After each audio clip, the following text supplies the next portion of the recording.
आम का बाग। गांव के बीच में एक आम का बाग था, जिसका माली था सुंदर, लंबा, हट्टा कट्टा, हाथ में लठ लिए पूरे बाग में चक्कर लगाता रहता था। दिन रात वही पास में एक कुटिया बनाकर रहता था। एक दिन दोपहर को वह सो रहा था। इधर कपिल अपने दोस्तों के साथ मिलकर बाग में से आम तोड़ने की तरकीब बना रहा था। कपिल, दोस्तों, आज सुंदर जैसे ही सो जाए चुपचाप पीछे से बाग में घुसेंगे, वहाँ आम तोड़ेंगे, हम में से एक कुटिया के पास खड़े रहकर पहरा देगा। सभी दोस्त उसकी बात मानकर ऐसा ही करते हैं। चुपचाप बाग में पहुंच जाते हैं, पीछे के पेड़ों से आम तोड़ने लगते हैं। मुरारी सुंदर की कुटिया के पास खड़े रहकर पहरा दे रहा था। कुछ देर बाद सुंदर पानी पीने के लिए उठता है तो उसे कुछ आवाज़ें सुनाई देती है। सुंदर, कौन है वहाँ? कोई आम चुरा रहा है क्या? मुरारी, भागो भागो, माली जाग गया, कहता हुआ पीछे की ओर भागने लगता है। सुंदर उसके पीछे दौड़ने लगता है। दौड़ते दौड़ते वह देखा है कि कुछ बच्चे पेड़ पर चढ़े हुए थे, कुछ नीचे खड़े आम बटोर रहे थे। मुरारी की आवाज़ सुनकर वे सब नीचे उतरकर भागने लगते हैं। सुंदर उसके पीछे भागता है। सभी बच्चे भाग जाते हैं, लेकिन कपिल को सुंदर पकड़ लेता है। सुंदर, क्यों बेटा, बहुत होशियार बनते हो, कहाँ भागे जा रहे हो? चलो आज तुम्हारे घर चलते हैं इन आमों का हिसाब चुकाने। कपिल, काका, थोड़े से ही तो आम लिए हैं, बाग में जो कितने आम हैं, छोड़ दो ना, घर पर बेकार में पिटाई हो जाएगी। सुंदर नहीं मानता। वह तो आम के पैसे वसूल करना चाहता था। वह कपिल को लेकर सीधा कपिल के घर पहुंच जाता है। सुंदर, जतन भाई कहाँ हो? देखो तुम्हारा लड़का आम चुरा रहा था। जगत जी बाहर आते हैं। जगत जी, क्या कहा? ये नालायक फिर पहुंच गया आम चुराने। इसकी पिटाई मैं करता हूँ तभी सुधरेगा ये। यह कहकर जगत जी उसे मारने के लिए डंडा ढूंढने लगते हैं। तभी कपिल की माँ बाहर आ जाती है। अरे छोड़ दो, बच्चा है, गलती हो गई उसे। सुंदर, तेरा जितना नुकसान हुआ है मैं भर दूंगी। जा अब छोड़ मेरे बच्चे को। सुंदर गुस्सा होते हुए चला जाता है। जगत जी, तुमने ही बिगाड़ रखा है इसे। ये कहकर वे खेत पर चले जाते हैं। सुनीता, क्यों इतनी शैतानी करता है? आज तो मैंने बचा लिया, लेकिन आगे क्या होगा?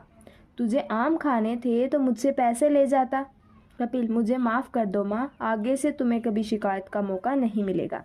लेकिन अगले दिन जब कपिल अपने दोस्तों से मिलता है, कपिल, यार उस सुंदर ने तो पापा से शिकायत कर दी, उसे सबक सिखाना पड़ेगा। मुरारी, अरे तेरे पे भाग नहीं गया, मैंने कितनी आवाज़ लगाई थी। कपिल, मैं देख रहा था, कोई रह तो नहीं गया। मेरी छोड़, ये बता उसे सबक कैसे सिखाए। मुरारी, एक काम करते हैं, रात को सोते समय उसके मुंह में कपड़ा ढूंस देंगे, फिर उसके हाथ चापाव चारपाई से बांधकर उसे उठाकर पास वही नहर में फेंक देंगे। सभी दोस्त उसकी हाँ में हाँ मिलाते हैं। रात को वे सुंदर के सोने के का इंतजार करने लगते हैं। उसके सोते ही उसके हाथ पैर बांधकर उसे नहर में फेंक देते हैं और वहाँ से भाग जाते हैं। सुंदर बहुत हाथ पैर मारता है। किसी तरह वह रस्सी खोलकर चारपाई से अपने आप को छुड़ाता है। सुंदर समझ जाता है कि यह सब कपिल और उसके दोस्तों ने किया है। वह अगले दिन से गायब हो जाता है। तभी एक आदमी गांव की चौपाल पर आता है। आदमी, गांव वालों, एक आदमी नहर में डूबकर मर गया। जिसने भी उसे नहर में फेंका हो अपने आप सामने आ जाए, नहीं तो पुलिस उसे मार मार कर उगलवाएगी। यह सुनकर कपिल और उस दोस्तों के हाथ पैर फूल जाते हैं। कपिल, अरे ये क्या हो गया? वह तो सच में मर गया, अब तो हम सबको फांसी होगी। सभी दोस्त डरते डरते घर पहुंचते हैं। कपिल अपनी माँ के पास पहुंचकर उसे सब सच बता देता है। सुनीता, नालायक, ये तूने क्या कर दिया? किसी को मार देते हैं क्या? अब तो तुझे जेल जाना ही पड़ेगा। सुनीता शाम को जगत जी को सारी बात बताती है। वे रात को ही कपिल और उसके दोस्तों को इकट्ठा करते हैं और सबके माता पिता के साथ पुलिस चौकी की ओर चल देते हैं। पुलिस चौकी दूर थी। रात को जंगल के रास्ते जा रहे थे, तभी उन्हें कंबल ओढ़े एक आदमी रोक लेता है। उसका चेहरा नहीं दिख रहा था।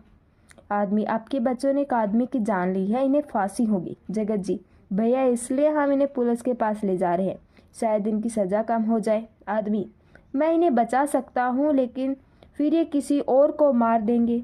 सभी बच्चे उनके पैरों में पड़ जाते हैं। भैया, हमें बचा लो, अब हम कुछ नहीं करेंगे, घर से बाहर भी नहीं निकलेंगे। आदमी, नहीं, तुमने पहले ही वादा किया था जब आम चोरी किए थे, अब तो तुम्हें सज़ा मिलनी ही चाहिए। बच्चे रोने लगते हैं। उनके माता पिता भी उस आदमी के साथ हाथ जोड़कर प्रार्थना करने लगते हैं। तभी वह अपना कंबल हटाता है। अरे ये तो सुंदर है, यह तो जिंदा है।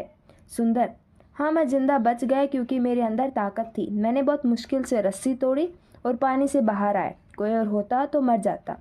कपिल भैया, हमें माफ़ कर दो, आगे से ऐसी गलती कभी नहीं होगी, हमें बचा लो। जगत जी, लेकिन वो आदमी कौन था? सुंदर। उसे मैंने ही भेजा था ताकि इन बच्चों की सच्चाई बाहर आ सके, इसलिए मैं यहाँ तुम लोगों का इंतज़ार कर रहा था। अगर ये सारी बातें मैं पुलिस को बता दूँ तो सबको जेल हो जाए। मुरारी, भैया एक बार माफ़ कर दो। हम वादा करते हैं कि हम ऐसा नहीं करेंगे। हमारी ज़िंदगी तुम्हारे हाथों में है। सुंदर सबको माफ़ कर देता है। इसके बाद सारे बच्चे सुधर जाते हैं और मन लगाकर पढ़ाई करने लगते हैं। शिक्षा, कभी किसी का बुरा नहीं करना चाहिए।